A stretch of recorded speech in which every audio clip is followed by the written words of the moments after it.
మాజీ శాసనసభ్యుడు జీవన్ రెడ్డి గారు, తప్పేం లేదు. అక్కడ ముఖ్యమంత్రి చంద్రశేఖరరావు గారు. అంటే మీకు ఎందుకు మీకు అవగాహన గురించి తెలుస్తున్నారు. ఒక్కొక్కటి మిమ్మల్ని అందరినీ మోసం చేస్తున్నారు. ఈ తెలివి మీకు వస్తేనే సమాజం బాగుపడుతుంది. మేముంటేనే కళ్యాణ లక్ష్మి వస్తుంది, మేముంటేనే పెన్షన్లు వస్తాయి, మేముంటేనే ఇంకొన్ని వస్తుంది. గంగన కూసే ఇవన్నీ వస్తాయి. మీకు అర్థమైందచ్చు. వాడున్నా వీడున్నా రేపు ఇంకొకడున్నా ఇవి మాత్రం ఆపడం. రాకేష్ రెడ్డి గారిది కూడా కాదు, ప్రజలు కూడా కాదు, పేద ప్రజలు, పేద ప్రజల మీద అలా బిడ్డల మీద అప్పులు తెచ్చి మీకు పంచుతున్నాం చెక్కులు. ముఖ్యంగా ఇప్పుడు రాష్ట్రానికి 7,50,000 కోట్ల అప్పు ఉంది. మళ్ళీ మొన్న రేవంత్ రెడ్డి వచ్చిన తర్వాత, మేము వచ్చిన తర్వాత మేము కూడా భాగస్వాములమే, మేము కూడా దోచులమే. మళ్ళా 38,000 కోట్ల అప్పు తెచ్చినాం. ఈ అప్పు ఎవరు నేర్పాలా?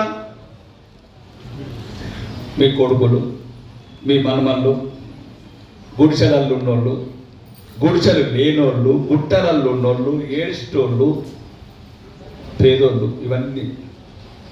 కాబట్టి దయచేసి రాజకీయ నాయకులు మాట్లాడిన కొద్దిగా అవగాహన కూడా పెంచుకోండి. ఎవరిచ్చినా అది మీ డబ్బే. ఈ సమాజంలో పేద ప్రజలను తాకట్టు పెట్టి తెచ్చిన డబ్బు ఈరోజు మీరు తినే 100 రూపాయల నూనె 1000 రూపాయలు అవుతుంది మీ మనమడి తినేవారికల్లా. అది కూడా గమనించుకోండి. ఏదైనా సక్రమంగా గవర్నమెంట్ నిధులు వచ్చినప్పుడు వాడు ఎమ్మెల్యేనో కౌన్సిలరో వాడు చెప్పిన మాటలను కాదు, అది మీది. దాన్ని కల్తీ లేకుండా చూడండి, కరెక్ట్ కట్టేటట్టు చూడండి, సిమెంట్ ఇసుక కరెక్ట్ ఉండేట్టు చూడండి.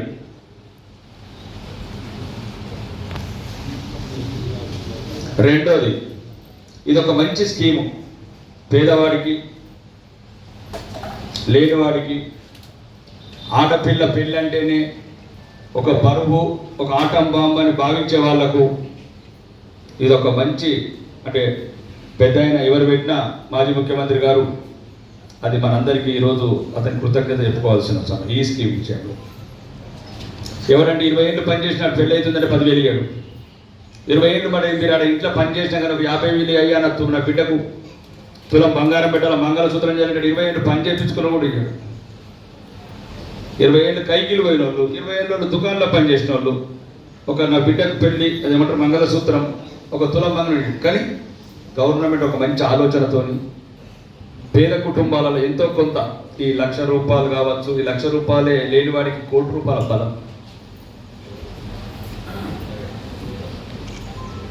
మీరు ముఖ్యంగా ఎవరెవరైతే అర్హులు ఉన్నారో దయచేసి ఈ సమాజం నుంచి వచ్చిన డబ్బులు, పేదవాళ్ళ డబ్బులు, మీరు కూడా అక్కడక్కడ సమాజంలో అందరితో మంచిగా ఉండండి. 1,00,000 రూపాయలు కాదు, మాకు వచ్చిన హోదా మాది కాదు, ఆ పేదవాళ్ళు ఓట్లు ఎత్తనో, పేదవాళ్ళ మీద అప్పు చేస్తానో వచ్చిన డబ్బులు. సమాజం పట్ల ప్రేమతో ఉండండి, పేదవాళ్ళ పట్ల ముఖ్యంగా ఇంకా ప్రేమతో ఉండండి. రేపు ఇవ్వకుండా సార్ ప్రేమతో మాట్లాడండి, పేదవాడిని దగ్గరికి తీసుకోండి, లేనివాడిని హక్కును చేసుకోండి. మాకు వచ్చింది కదా 1,00,000 అని కాకుండా కూడా ముఖ్యంగా మీ పిల్లలు ఎవరైతే ఈ షాదీ ముబారక్ కావచ్చు, ఈ కళ్యాణ లక్ష్మి కావచ్చు, వాళ్ళు ఏదైతే కొత్త జీవితం పెళ్ళిళ్ళు చేసుకున్నారు కాబట్టి జీవితాంతం భార్యాభర్తలు కలిసి ఉండి ఇట్లాంటి గవర్నమెంట్ బెనిఫిట్స్ కూడా పొందారు కాబట్టి రేపు సమాజం పట్ల మంచి ఆలోచనలు ఉండి వాళ్ళ పుట్టే సంతానం కావచ్చు, వాళ్ళు కావచ్చు, తల్లిదండ్రులు వీరు కావచ్చు, అందరు సంతోషంగా ఉండాలని ఆ దేవదేవుని మనసారా ప్రార్థిస్తున్నాను. మీ కుటుంబ సభ్యులందరూ సంతోషంగా ఉండాలని. हिंदी में बात करता हूँ. एक जो ये शादी मुबारक चेक है, इसके लिए कोई लेट नहीं हुआ. इसके लिए कोई मजहब का नाम पे कोई सियासत करने की जरूरत नहीं है. ये 7 महीने पहले निकला चेक, दिसंबर 3 तारीख निकला चेक. हैदराबाद में 3 महीने था, मेडचल में 2 महीना था, कामारेड्डी में 2 महीना था, टिचबेली में 1 महीना था. मतलब 7 महीना लगा यहाँ तक आने के लिए. ये थोड़ा गलत फेम है. गलत फेम नहीं, ये गरीबों के लिए स्कीम है. ये कोई मुसलमान हिंदू के लिए नहीं है स्कीम. ये क्रिश्चियन के लिए नहीं है, ये गरीबों के लिए जो शादी मुबारक, जो कल्याण लक्ष्मी, जो भी है, ये जो मजहब का नाम पे नहीं दे। कोई जिसका दिमाग में जो जहर है तो निकाल दो। सियासत करना है तो कंपाउंड के बाहर और इलेक्शन के टाइम पे तुम जो बोल रहे हैं तुम बोलो, हम जो बोल रहे हैं हम बोल देते। पब्लिक जिसका सोच में आया, जिसको वोट डालने है उसको वोट डाल देते। तो डालो। देश अपना है, आर्मर अपना है, शमशान अपना है, कब्रिस्तान अपना है, जीना है, मरना यहां, इसके सिवा जाएगा। जो उधर हुआ, जो यहां पर हुआ, यहां पर आके यहां पर लोगों को परेशान करना, ये सब जरूरत है। मैं కూడా చెప్తున్నానమ్మా, అందరం ముస్లింలము, హిందువులము, క్రిస్టియన్లము, ఇంకోటి సిక్కు, ఇసాయి, ఎవరైనా ఉంటే అందరం ఈ నేలలో పుట్టినాం, ఈ చెరువులలో నీళ్ళు తాగినాం, ఈ ఆరుమూరు గాలి పీల్చుకున్నాం. ఆడోడు ఆఫ్ఘనిస్తాన్లో తీసుకుంటే మనకేం సంబంధం, ఆడోడు నేపాల్లో తీసుకుంటే మాకేం సంబంధం, అమెరికాలో తీసుకుంటే మనకు, మనం ఇక్కడ పుట్టినాం. ఒక రక్తం కాకపోవచ్చు, ఒక గాలి పీల్చినాం కాబట్టి అందరికి పూర్వజన్మ సంబంధాలు ఉంటాయి. అంటే ఒక్క దగ్గర ఎట్లా పుట్టు మన మతం అనేది మీ ఇష్టం, మా మతం మాది, మీ మతం మీది, క్రిస్టియన్ మతం క్రిస్టియన్. यहाँ पर आरमूर में एकदम आई वांट पीस, शांति चाहिए। जो 7 महीने पहले कैसा था, 12 बजे रात को गुंडा लोग घूमता था यहाँ पर, जिसका गरीब का जगह था वो कब्जा करता था। औरत लोग, जो बच्चे लोग, जवान बच्चे लोग घर पे रहे तो बील बादल पी के घर के सामने चिल्लाता था। और माई का लाल कोई आया तो आमिर बाबा भी राकेश रेड्डी गरीबों को सताते क्या, पार्टी के नाम पे सताते, मजहब के नाम पे सताते। यहाँ पर एक ఎవరైనా ఫోన్ బంద్ పెట్టండి, పెట్టుకోండి. ఏమని చెప్తున్నాను మీరు అర్థం చేసుకోండి. ఇక్కడ ఎవరు కాదు, మనకు మనమే. ఏమొస్తుంది, ఏం కావాలి పేదోడికి? రేషన్ కార్డు లేవు, వచ్చినాయి రేషన్ కార్డు. అందుకోసం ఏ ప్రభుత్వం ఉన్నా మనం పోరాడాలి కలిసి, పేదోళ్ళ మంది కలిసి పోరాడితే అది बीजेपी అయితే ఏంది, बीआरएस అయితే ఏంది, कांग्रेस అయితే ఏంది. पार्टी बाद में गया, पहले अपना क्या जरूरत है, रेशन कार्ड नहीं है गरीब के लिए, एक रेशन कार्ड नहीं है 7 महीने में, वो 10 साल है 7 महीने, उसके लिए लड़ेंगे, साथ में लड़ेंगे। पेंशन नहीं है गरीबों के लिए, जो अमीर है उसके लिए 4 माला है, उसको पेंशन रहता, जो झोपड़ी में रहता उसको पेंशन नहीं रहता। ये सबको सब छोड़ रखा, कोई नहीं है गरीबों के लिए लड़ने के लिए। డబ్బున్నోడికేమో పెన్షన్లు వస్తాయి, గుడిసెన్నోడికేమో పెన్షన్లు, ఓడాడు ఇల్లు 10 ఏళ్ళ ఒక ఇల్లు లేదు, 600 ఇల్లు వచ్చినాయా, వచ్చాయి బాన్స్ వరకు 10,000 వచ్చింది. బండి వెనక బండి 100 బండ్లు పెడతాను, ఎక్కడ హైదరాబాద్ పోదాం, ఎవరు ఇయ్యారో చూద్దాం. బాన్స్ వల్ల 10,000 ఇల్లు కడితే 6 ముఖ్యులు ఎందుకు అంటారు? ఎందుకు రాజకీయాలు, ఎందుకు ఎమ్మెల్యేలు, ఎందుకు సర్పంచులు, ఎందుకు కౌన్సిలర్లు, ఎందుకు పూలదన్నారు? పక్కోడు తెచ్చుకొని పేదలకు పంచుకుంటే ఇక రాజకీయాలు చేసుకుని కూర్చున్నారు ఆర్మూర్లో. కాబట్టి ఇక్కడ నుంచి చెప్తున్నా, దయచేసి అమ్మా మీ అందరికీ చెప్తున్నా, చేతులు ఎత్తి మొక్కుతున్నాడు, మీరందరూ ఒకటిగా నిలబెట్టరావు. నేను చూస్తాను ప్రతి పేదోడికి ఇల్లు తెప్పించే జిస్కా బాల్ కానీ సబ్బు గర్దిలానికి జిమ్మదారి మీద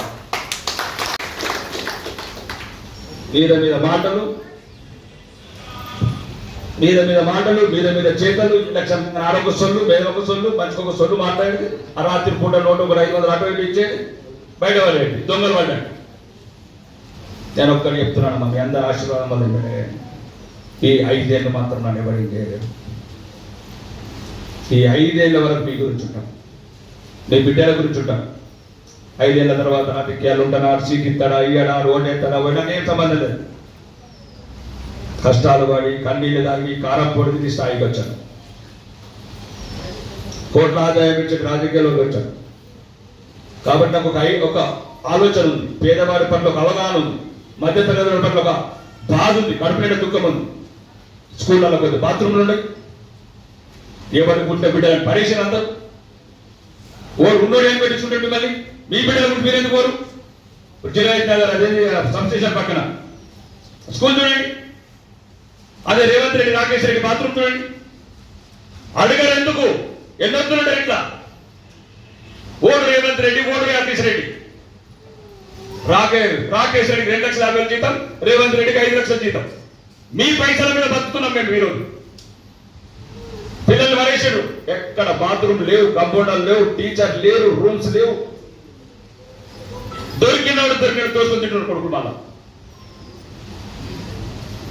ఇది ఎవరికి ఎందుకు వస్తే సమావేశం మీకు పంచి చెక్కించిపోతుంది కాదు. రాజకీయాలకు వచ్చిన ఉద్దేశం లేదు. మీ कुछ ना कुछ समझाना है आप लोगों को, कुछ ना कुछ आपके दिमाग में डालना है. आज नहीं तो कल एक दिन आपका जबान निकालेगा, जो गरीबों के लिए आपका आवाज पुकारेगा, लड़ेगा. कोई नहीं है. कौन आता अपने लिए? अमेरिका वाला थोड़ी आता, पाकिस्तान वाला थोड़ी आता. जिनेनगर के लिए अंकापुर वाला ना, अंकापुर के लिए आबूर वाला ना. एक तल में पानी पिया, इतना क्यों एक दूसरे के अंदर कैसे क्यों जहर डाल रहे सब लोग? ఇదే రాజకీయ నాయకులు చేసే పని. మన మధ్యన చిచ్చులు పెట్టి కొడుకులు హైదరాబాద్ లో జూబిలీ ప్యాలెస్ కడుతున్నారు, కాంప్లెక్స్ కడుతున్నారు. మన ఒక్కటి కాకుండా ఎత్తున్నారు. అలా తురుకోళ్ళు అంటారు, మన హిందువులు అంటారు. మనుషులంగా ముందు మనం మనుషులం, ఫస్ట్ మనుషులం, తర్వాత భారతీయులం, తర్వాత ఒకడు హిందూ, ఒకడు ముస్లిం, ఒకడు క్రిస్టియన్, ఒకడు సిక్కు. ఈ ఆరుమూల బాగా చెప్తున్నా నేను. ఆరుమూల కొంత పైతం ముదిరిపోతున్నది, పైతం తగ్గించుకోండి. गरीबों के लिए लड़ो, सब लोग मिलो. कभी भी मेरे पास कोई आया नहीं है, आप लोग समझा दो. मैं मेरे पास कोई आया नहीं है, मेरा टाइम नहीं. लोग कैसा बोलते हैं? मेरा पास कोई आके उन्होंने मुन्ना है, सब लोग आओ. चेक 2 दिन लेट हो तो बस क्या अकबरुद्दीन के पास नहीं जा रहे क्या हम लोग? असाउद्दीन के पास नहीं जा रहे क्या हिंदू लोग? वो तो सबके लिए एपी है. इतना जहर क्यों है तुम्हारे दिमाग में? आजा, तुम्हारा नेता हूं भाई, तुम्हारा एमएलए हूं भाई. जो ये सत्तर सी गांव के लिए एक एमएलए था, वो राकेश रेड्डी. मेरा पास आना चाहिए. आने से पहले पास काफी बजा थे. क्या करते अकबरुद्दीन असाउद्दीन? मैं वो भी देख रहा हूँ. अकबर असाउद्दीन का फोन करता हूँ, इंतजार कर रहा हूँ. अभी तक फोन नहीं किया उन्होंने. वो असाउद्दीन लेटर लिखा नहीं. मेरे पास आ जाओ, मेरा परिवार है. आप लोग मेरे परिवार है.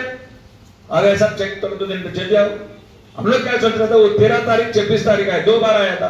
और उन्होंने बोला, ऑफिसर लोग बोला और एक चेक आने के सब साथ में डालेंगे. फिर बाद में उन्होंने नंदीपेट वाला बोला, नंदीपेट रमनी. नंदीपेट మొత్తం వచ్చినాయి, మార్కులకు ఇంకా రాలేదు.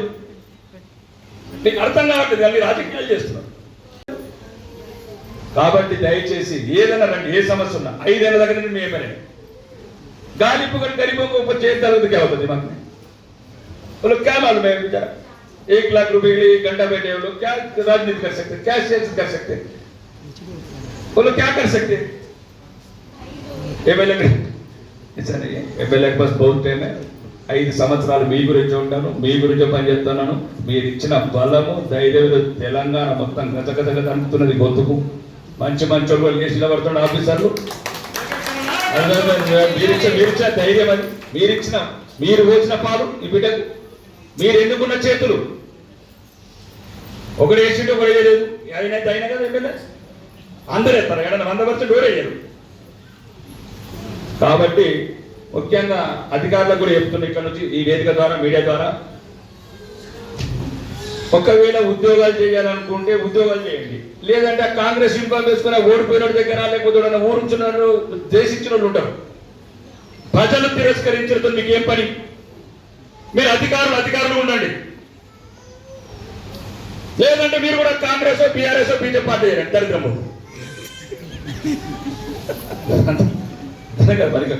ఆలోచన ఉండాలి. నేను ఒక అధికారులు వేను, ఎమ్మెల్యేని. మరి ఇంపార్టెంట్ అయితే పేదవాళ్ళకి ఏదైనా సమస్య వచ్చిందంటే మాట్లాడతాను. ఇలా तेरे पे आ गए तेरे तुम्हारा इन आया मेरे म्युनिसिपल में पूछा, साफ चेक मारने का. मैं बोला क्यों मियां, तुम क्यों ऐसा सियासत कर रहे हैं? तू मेरे पास आया क्या? मेरे पास आना. 5 साल तक तो लाइसेंस है मेरे पास. क्या जरूरत है, क्या तकलीफ है? एमएलए साहब ऐसा चेक है, एक टाइम दो. आने से पहले प्रेस में कहते क्या होता? सब लोग यही है. राजनीति है, इलेक्शन तक ही देख लेना. ఎలక్షన్ మీద तुम्हारा मर्जी है. అధికారులు కూడా దయచేసి, పోలీస్ అధికారులకు కావచ్చు, మిగతా అధికారులందరికీ చెప్తున్నా, మీరు దయచేసి ప్రజలు తిరస్కరించిన అన్ని ఫోటోలు పెట్టుకుంటున్నాం. మీరు అనుకుంటున్నారు మీ ఫోటోలు మా దగ్గర లేవని. ఎవరెవడైతే కాలా దర్బార్లో కూర్చుంటారో ప్రతి ఒక్కటి ఫోటోలు ఇంకా కాలా దర్బార్ మే కోన్ కోన్ బయటరా అధికారులకు బహిరంగంగా చెప్తున్నా, దయచేసి ప్రభుత్వ ఉద్యోగులుగా ప్రవర్తించండి. మీ ఉద్యోగాలు ఒక ఉన్నతమైన ఉద్యోగాలు, మంచి చదువులు చదువుకున్నారు, మంచి సంస్కారవంతులు. మీరే దిగజారిపోతే ఇక ప్రజలకు దిగజారిపోతారు. చదువుకున్నోడు ఉద్యోగం ఉన్నోడే చట్ట విరుద్ధంగా పని చేస్తే ప్రజలు అనుకుంటారు ఎంఆర్ఓ అంటే కాళ్ళ కింద కూర్చుంటాడు, సిఐ గారు అంటే కాళ్ళ కింద కూర్చున్నాడు. మీ మీద ఎవరు భయపడతాడు? ఏం చేస్తారు? ఇక్కడ కాకపోతే మద్దతు పడతారు. మద్దతు కాకపోతే బోధన తనక నైమిద్దా జాబ్ నైమిద్దా బాగుండ పడతాడు, లేకపోతే ఆదిలాబాద్ పడితే ఎటు పడుతున్నాడు? ఆడెన్నెత్తులు ఉంటాడు, మేమెన్నెత్తులు ఉంటాం. మీరు ఎప్పటికుంటారు 35 ఏళ్ళు. కాబట్టి అధికారులకు కూడా చెప్తున్నా, దయచేసి ఎవరన్నా అందరికి అర్థమవుతుండొచ్చు నేను చెప్పే మాటలు, పేర్లు అవసరం లేదు. ఒకవేళ ప్రజలు తిరస్కరించిన నాయకుల దగ్గరకు పోతే మిమ్మల్ని దేవుడు క్షమించడు, మనుషులు క్షమించడు. ఈరోజు ప్రజల్ని మోసం చెప్పవచ్చు. మీరు ఆ ప్రజల సొమ్ముదిని జీతాలు తీసుకుంటున్నారు. కాదు పోవాలనుకుంటే యూ కెన్ రిజైన్ చేయండి. ఎవరి దగ్గర వాళ్ళ దగ్గర కూర్చోవచ్చు. 30 ఏళ్ళకి దూరమైన దగ్గర కూర్చోండి, మాకేం అభ్యంతరం లేదు. కాబట్టి అధికారులకు చెప్తున్నా, మందరి పిల్లలు రాజకీయంగా మాకు వేరే భవిష్యత్తు ఉంటుంది. అప్పుడు మీ ఆట చేస్తుంది. మీరు అనుకుంటున్నారు చేయాలి ఇక్కడ ఉంటామని, కానీ మీరు ఎక్కడున్న వల్ల నేను రాష్ట్రంలో ఎక్కడున్న వల్ల పోలీసు అధికారులు కూడా చెప్తున్నా, ఈ రోజు అమాయకులను ఇబ్బంది పెడుతుండొచ్చు, ఓడిపోయిన దగ్గర పోయి మస్కా కొడుతుండొచ్చు, తప్పుడు పనులకి ఇట్లా ప్రేరేపిస్తుండొచ్చు. అన్నిటికీ సమాధానం మళ్ళీ నాకు ఒక రోజు వస్తుంది. మీరు రాష్ట్రంలో ఎక్కడున్న వల్ల తప్పులు చేస్తారు. ఈ రోజు అనుకుంటారు 5 साल हो गए फिर आ गए, फिर एमएलए बन गए, फिर जाके गुलाम नहीं. కాబట్టి దయచేసి పేద ప్రజలను ఇబ్బంది పెట్టకండి. వాళ్ళకి ఏ కార్యక్రమాలు కావాలన్నా తొందరగా చేయండి. మొన్న నుంచి చెప్తున్నాను, అది మధ్యలో ఏదో మీడియా మిత్రులని చెప్తున్నాను, ఏదో నా పేరు మీద ఏదో కబ్జా బిల్డింగ్ పర్మిషన్స్కి మా పిఏపీ చెయ్యాను ఆక చెయ్యాను. ముఖ్యమంత్రి గారు చెప్పిన ఇట్లాంటి పనులు ముఖ్యమంత్రి చెప్పిన అది ఏంటంటే చిన్న క్లారిఫికేషన్ మేమే చెప్తున్నాం. మున్సిపల్ ఒకరు చెప్పిన పేదోళ్ళు ఇబ్బంది పెట్టకని చెప్పిన. ఎందుకంటే ఆడు జీవితంలో సచ్చి చెడి 50 గజాలు కొనుక్కుంటాడు, 50-100 గజాలు. దాంట్లో కొద్దిగా చూసుకున్నట్టు వదిలే ఏమన్నా ముఖ్యమంత్రితో కూడా మాట్లాడుతుంది మాట. 100 గజాల ఇల్లులా వాడు ఒక ఫీట్ తక్కువ పెట్టుకుని తప్పకేమవుతున్నది? తక్కువేమైంది? పేదోడు ఉండేదే జీవితం అంతా 30 కోట్ల కింద జాగా చిన్న కింద గుడిసెలాగా ఇల్లు వేసుకుంటాడు. అట్లా ఒక అడుగు అటు అని చెప్తున్నాను, అధికారులకు చెప్తున్నాను, మీడియాకి చెప్తున్నా. పేదోడికి చూసుకున్నట్టు అయితే ఏమవుతుంది? ఉన్నోడు 10 అంతస్తులు వేసుకుంటే ఏమైనా సిస్టమ్, లేనోడికి ఎందుకు ఇబ్బంది పెడుతుంది? అవును, మధ్య తరగతికి చెప్పిన ఏదైనా రూమ్ వేసుకొని గంగలు పోయినా ఏమవుతుంది? ఆడు 20 ఏళ్ళు కష్టపడి ఇంత ప్లాట్ కొనుక్కొని తీసుకుంటాడు, ఇంత కిరాయి వేసుకుంటే ఇంత కిరాయి వస్తుంది, ఇట్లా పాల బిల్లు కరెంట్ బిల్లు వస్తుంది అంటాడు. మరి కానీ మాలాంటి వాళ్ళకు రూల్స్ పక్క పెట్టమని చెప్పినట్టు అనుకున్నాను. రాకేష్ రెడ్డి లాంటి వాళ్ళకి మంచిగా కానూన్ ఇంప్లిమెంట్ చేయండి. ఎవరికైతే కంటపంలో ఉన్నదో అని కొద్దిగా, ఎందుకంటే వాడు కమర్షియల్ షాపులు 3 ఫ్లోర్లు అది మంచిది కాదు. పేదవాడిని చూసిస్తున్నట్టు పోవాలి అధికారులు కూడా. ముఖ్యంగా అమ్మ మీ అందరికి కూడా చెప్తున్నా, అందరు అన్ని వర్గాల వాళ్ళు ఉన్నారు. దయచేసి మీ సమస్యలు మనమే కొట్లాడాల. రాజకీయ నాయకులుగా మాకు కొద్దిగా అవగాహన ఉంటుంది, మాకు సహకరించండి, సమస్యల మీద స్పందించండి. అప్పుడే రాజకీయ నాయకులుగా మేము బాగుంటాం. కౌన్సిలర్ కావచ్చు, అధికారులు కావచ్చు, కొంత అడగటం నేర్చుకోండి. ఎక్కడ కూడా గొంతు వేయలేదు. మన పోయిన ఎంపీ ఎలక్షన్లో ఏది చేకపుంట ఏమంటారు జాతీయ ఉపాధి పథకం, ఏడవైన ఒక్క మాట అడగమంటారు కదా. నేను ఇట్లనే కూర్చుంటారండి, మళ్ళీ 20 నాటికి మళ్ళీ మీ బిడ్డలా చెందాల్లో కూర్చుంటారు. దొరికినోడు 75 ఏంటండి ఎందుకున్నా ఇంకా ఇల్లు ఎందుకు లేదు? 75 ఏంటా? ఇదే ఇట్లా రివర్స్ ఆలోచించండి. చెప్పినట్టు ఆలోచించకూడదు. కాబట్టి దయచేసి ప్రజలకు ఒకరొకరు తోడిగండి, పేదవాళ్ళకు ఒకరొకరు అండి. ఈ ఆర్మూర్లో మాత్రం కబ్జాలు అధికారులకు కూడా చెప్తున్నా, ఎంఆర్ఓఏలకు కావాలని తప్పించుకున్నాడో మరి వాటికి తప్పించుకుని తెలియదు. కానీ ఈ కబ్జాలు మళ్ళీ అక్కడక్కడ వినబడుతున్నాయి. మళ్ళీ రాయలసీమ ఎంటర్ కానియకుండాను ఇది స్మూత్ ఉండదు, గాంధీ పరిపాలన ఉండదు, ఇది రాకేష్ రెడ్డి పరిపాలన ఉండదు. కాబట్టి దయచేసి కబ్జాలు కమిషన్లు మానేయండి. పేదవాళ్ళకు అందరం కలిసి చేద్దాం. మిగతా మీకు అందరికి ఏ సమస్య వచ్చినమ్మా ఎమ్మెల్యే ఆఫీస్కి రండి, ఏ లెటర్ కావాలంటే అలా తీసుకోండి, రూపాయి లంచం తీసుకోరు, ఏముండదు. మా దీపక్ ఉంటాడు, మీకు సీఎం రిలీఫ్ ఫండ్ కావచ్చు, ఇంకేదన్నా ఎల్ఓసీలు కావచ్చు, ఎవ్వరు అవసరం లేదు. రండి, ఏరిగా రండి. మీకు సమస్య వచ్చి ఎమ్మెల్యే ఆఫీస్కి వెళ్ళి ఒకవేళ మీకు తెలిసిన ఊర్లో ఎవరు ఉండే ఎవరికి వెళ్ళొచ్చారు, పిప్పటికి వెళ్ళొచ్చారు అనుకో, ఆడ ముత్తేనా విత్తనా మా వాళ్ళు ఒకసారి పట్టుకుని తొందరగా లైన్లో 3 లైన్లకు 2 లైన్లు పెడతారు. యాడొక్క రూపాయి ఇవ్వకండి. కాబట్టి దయచేసి మీ అందరికీ చెప్తున్నా, నేను వచ్చింది ఈ ఉద్దేశంతో వచ్చిన చెక్కుల ఉద్దేశం సగ్గట్టు. రెండోది, ఈ మధ్యన ఎవరైతే రాలేదో ప్రేమారావు గారు రీఛార్జ్ మీ తర్వాత ఆర్పరు అక్కడ ఉన్నాడా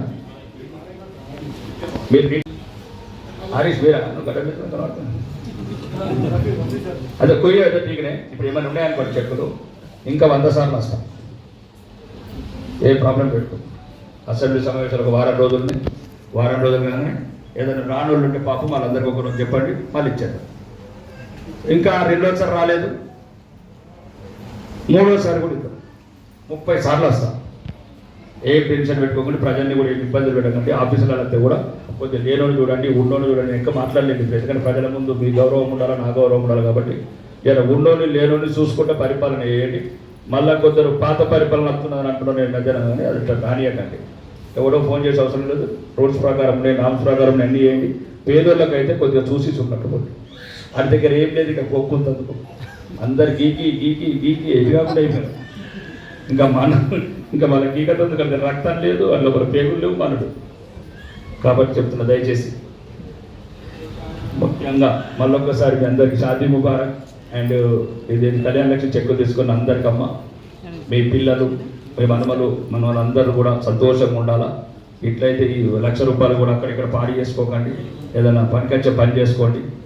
మళ్ళీ రకరకాల అల్లుడికి ఫోన్ కొనియాలా, మనకి సైకిల్ కొనియాలని ఏదైనా ఉన్నాయి, మంచి పనులకు వాడుకోండి. जो जरूरत चीज़ है उसके लिए यूज़ कर लो.